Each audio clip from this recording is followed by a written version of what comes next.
Okay, well, personally, I want to take a moment and thank you. If you're stopping to watch this video and hopefully going on to helping the transport out, I just want to say thank you from the bottom of my heart. It does mean the world to me. And before we get into why I'm doing all of this, I kind of want to go into some background on what the transport is. Started out in animal rescue pretty young. I was about 13, 14 years old. My mom would take me down to a local shelter to volunteer for some school-related community service hours. And as we started volunteering more and more there, we just got really involved and came to love animal rescue. Did that for several years throughout high school. Then life kind of got in the way. When I got a little bit older, I started getting involved again. And then there was a local rescue that was just starting up that I got my mom involved with that because she was running her own catering company at the time. And she'd do like sandwiches, cookies, lemonade, stuff like that, sell it at adoption events to try and raise money for the rescue. So it kind of became a family thing where we were all involved in rescue. Every time I had a new foster dog, have to bring it over for my mom to meet them, and had a few foster fails along the way. Wound up adopting the dogs I was fostering instead of getting them out to foster. So about 2 years ago, my mom got really sick. It turned out to be lung cancer. Within 6 months, she had passed away, died from the lung cancer, and I was really kind of left with this. What do I do? My mom meant so much to me. What can I do to kind of keep her memory going, her life, her essence, whatever you want to call it. And I thought about, well, I'll start an animal rescue, and then I started thinking more about that. I'm like, here in Colorado, animal rescues are just all over the place. And one of the things that they have difficulty with is transport. So I decided to start a rescue transport. So that, drive out, pick up dogs, bring them to rescues, pick up dogs from local shelters, take them to a sanctuary, take them to other rescues. We've driven all the way to the Canadian border, to Sweetgrass, Montana. Took a bunch of pit bulls there. And then that kind of coalesced into something.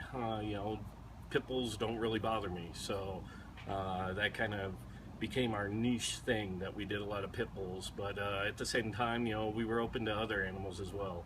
I did some trap, neuter, release of cats, where pick cats up from veterinary clinic, stray cats, pick them up from the veterinary clinics and release them back into their colonies after they've been spayed or neutered, so they weren't able to reproduce.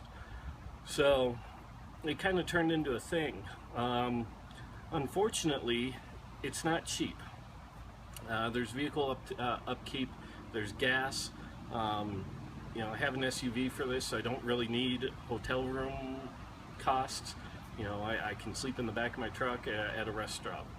So what we offer that's different than other transports out there is that other transports rely on a leg system, where they have drivers meet up in different areas, and one driver passes off a dog to another, and then so on and so forth. That can be very stressful for the animals. They're coming from not the best background, having been in a shelter. Who knows how they got to the shelter, whether it's stray, owner relinquishment, stuff like that. So it increases the likelihood of a dog getting away, dog getting scared and nipping at somebody, or heaven forbid biting them. So that's kind of where we differ. When we're hired to do a job, we drive from the Denver metro area. We go to our pickup location, pick up the dogs, we load them up, we bring them back. The only stops along the way are like water and pee breaks. Try not to feed them on the runs because dogs can get car sick. So that's kind of where we differ. And that's why I'm reaching out to the internet, to the World Wide Web for assistance. Is that these rescues, it'd be a lot easier for these rescues to bring animals in if they didn't have to worry about paying the transport costs. If stuff like that was paid already, they didn't have to run fundraisers or use their other funds for veterinary work, stuff like that. You know, scarce funds to begin with. So that crap. And I apologize, I'm not used to doing this sort of thing. That's why I'm looking towards the crowdfunding, to still be able to do this, you know, in a cost-effective manner that isn't costing me a lot of money and isn't costing animal rescues a lot of money at the same time. You know, and our qualifications, our requirements for transport are pretty low compared to other transports. You know, there are transports out there that you have to apply, and you have to wait 48 hours, and then, you know, the animal may or may not get on that run. Whereas with us, the only thing that I ask that rescues provide are health certificates, so that when I'm crossing state lines, you know, if I get pulled over, I'm not violating any state laws or anything like that. On the page, the fundraising page, there's a link to our Facebook profile. We have pictures of every successful transport we've ever done. You can get a pretty good idea of how the animals are treated on those trips.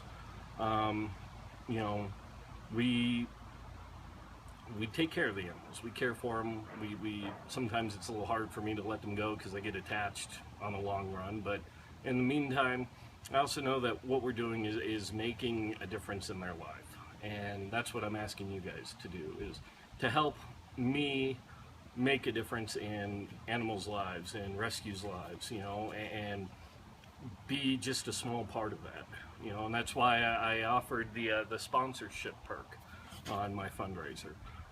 You know, you donate $1,000. You know, I only have 3 really decent-sized back windows on my SUV. You know, you donate the $1,000. I get vinyl stickers put up, you know, sponsored by who knows what. And that stays on there permanently. You know, it's not like, you know, 6 months down the line, I take that off. You know, that stays on there. So no matter where I go in the country, they can see that, you know, John Doe from Iowa or some company from California cares enough about the shelter animals and rescue animals that they put up that kind of money. And who knows, they might even throw some business your way as well. So again, I thank you for taking a look at this video. Please check out the links on the page. There's some feedback from some of the transports we've done. I've thrown some pictures up of some of the more intense transports that we've done. And I thank you. You know, I appreciate you taking a look at this, and if you decide to donate after watching this, I thank you even more. You've made a difference in somebody's life, somewhere along the way. So hope you're having an enjoyable day, evening, morning, whatever time you're watching this, and I look forward to hearing from you soon. Thank you again.